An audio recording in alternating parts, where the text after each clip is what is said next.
Stand up. I have the right to stand. I have the right to stand in court. He's volatile. I'm cutting off my circulation. Defiant. I didn't do anything. A menace to the courtroom. Look, you see, look, what am I doing? But is Kwauhuru Govan a vile serial killer who's left a trail of murderous mayhem? Is this guy possibly the butcher of Brooklyn? The journey to justice began when Crime Watch Daily teamed up with veteran journalist Mary Murphy of our New York affiliate WPIX. We were investigating the 2006 high-profile murder of 16-year-old Brooklyn honor student Chanel Petro Nixon, whose body was found in a trash bag on a Brooklyn street. This man, Veron Primus, a middle school classmate, was charged with Nixon's murder. He's not yet entered a plea. Well, it's an important day, Mary, for not just the people of Brooklyn, but for justice. After our story aired, this viewer called Murphy. The woman told Murphy about the murder of another young woman in 2004. The woman suggested that we look at the case from 2004 because the circumstances were very similar to the 2006 case.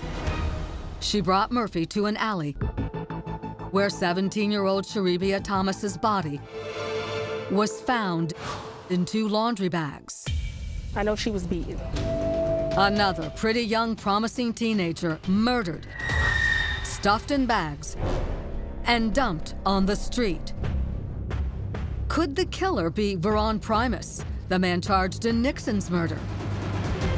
Sharabia's 2004 murder was an NYPD cold case that, unlike Nixon's case, got little or no media attention and was nowhere close to being solved. Murphy wasted no time getting on the phone with cops. Investigators were telling me, thank you. They weren't saying why, but they told me that Sharabia Thomas had turned into a significant case. Acting on Murphy's information, New York cops took a fresh look at the now 12-year-old case. They reprocessed DNA taken from under Sharabia's fingernails and submitted it to a national database. It turns out there was a match, all right, but not to Veron Primus. I got a phone call, and I was told that a man was stopped at the prison door in Florida and that he was going to be arrested for the Sharabia Thomas case. DNA taken from under Sharabia Thomas's fingernails tied this man, Kwauhuru Govan, to her murder in Brooklyn in 2004. I'm innocent. Govan was brought from Florida to New York to face murder charges in the death of Sharabia Thomas, whose grieving family was subjected to Govan's vitriol aimed right at them. He proclaimed his innocence. I did not do this. But things will only get worse for Govan. Cops had discovered that he once lived just 2 blocks from Sharabia in Brooklyn. So they began an investigation of other similar unsolved murders in the neighborhood, which leads us to 19-year-old Rashawn Brazell, whose mother aches for him every day. I don't want him to be just that face on that poster. I just go over in my head that there was nothing I can do for him. In 2005, Rashawn Brazell had been murdered and dismembered. His torso, arms, and legs found in a bag at a Brooklyn subway station. That part, I didn't get back. I didn't get to look on him again.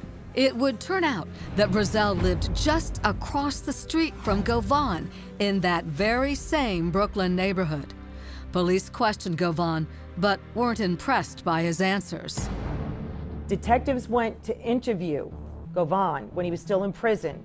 He gave inconsistent statements about what had potentially happened to Brazell. And cops say now they've gathered enough evidence to charge him with the murder of Rashawn Brazell. As Govan now kicks and screams his way through the criminal justice system, first refusing to give up fingerprints and finally succumbing, Murphy asks the question that's on everyone's mind. You think that he might be a serial killer? We're charging him with two murders, Mary. So there's a great possibility that might be the case. And in fact, cops say they have strong suspicions that Govan is connected to at least 2 other cases. One was a man that was found in a waste transfer station in Brooklyn in July of 2005. And now there is also a 4th victim, a female. Her body parts were found in July of 2007. Govan has pleaded not guilty to the murder of Sharabia Thomas, but hasn't yet entered a plea in the case of Rashawn Brazell. For Rashawn's anguished mother Desire, the road to justice will be long and hard. She's determined to complete the journey.